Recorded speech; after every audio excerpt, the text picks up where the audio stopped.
your landlord hands over the keys and you can move into your dream rental, you've got to cough up the bond money, as much as 4 weeks' worth of rent up front. For some potential renters, this final hurdle is impossible to clear.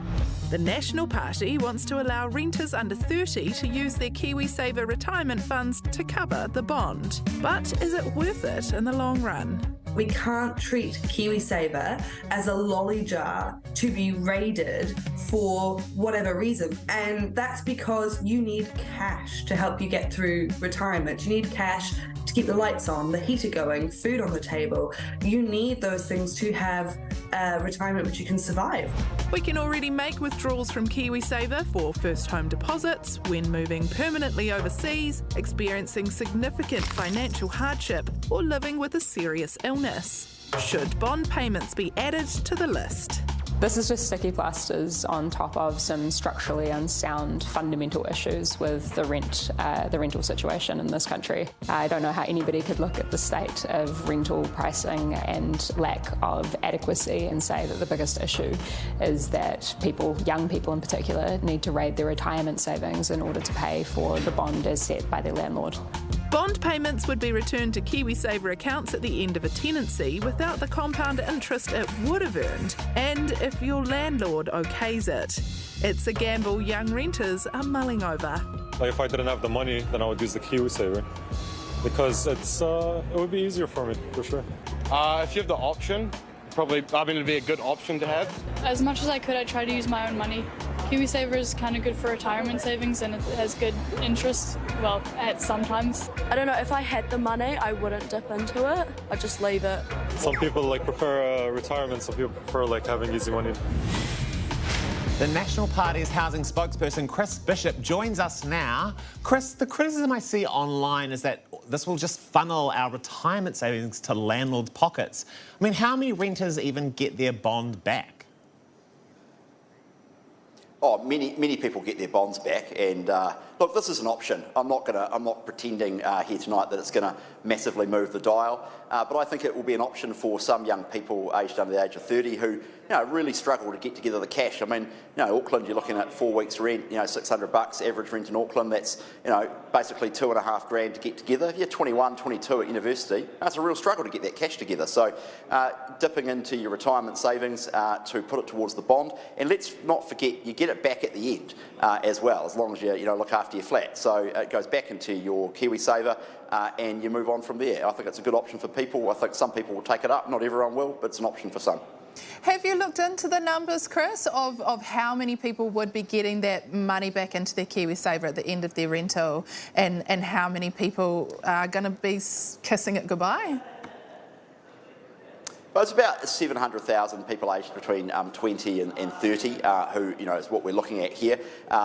It'll be an option for some people. I think some people, particularly in their early 20s, young grads, people at university flats will take it up. Other people, may well have the cash or decide that it's not for them. They really want to invest in Kiwisaver and put aside that money.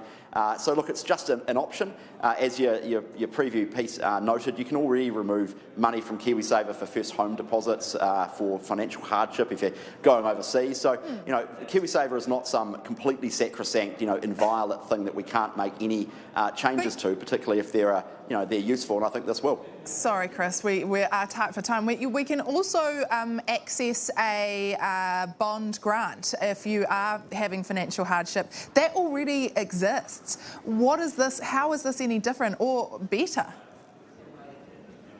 Well, that's true through MSD, but it's primarily for people on the benefit. You've got to meet all sorts of different criteria, income levels. Anybody can apply for it. You don't have to be a beneficiary.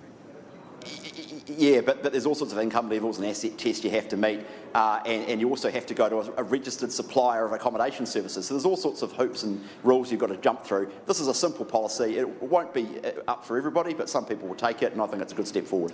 Grumpy old man here. If it's such a good idea, why is this only for under 30s?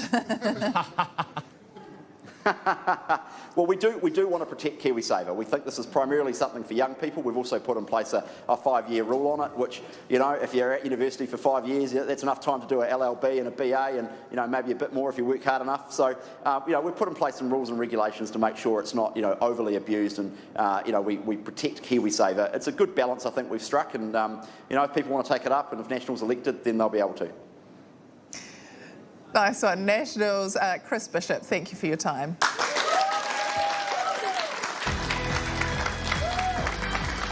And welcome to the project, everyone. It's Tuesday night and Chris Parker is here. Serious journalist, Chris Parker.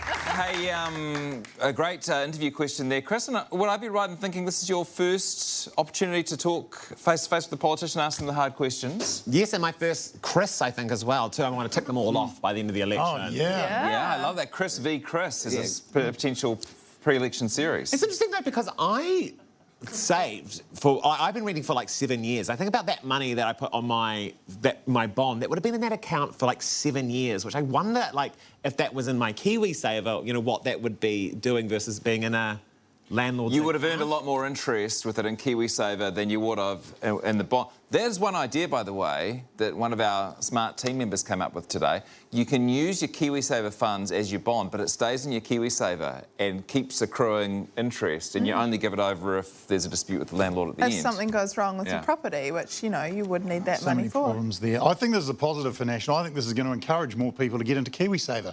I think that's what they're doing. Well done. Okay. I think it's just like a cute thing for some people that haven't looked too deeply into it to be like, oh yeah, that sounds mean, I'll give them my vote.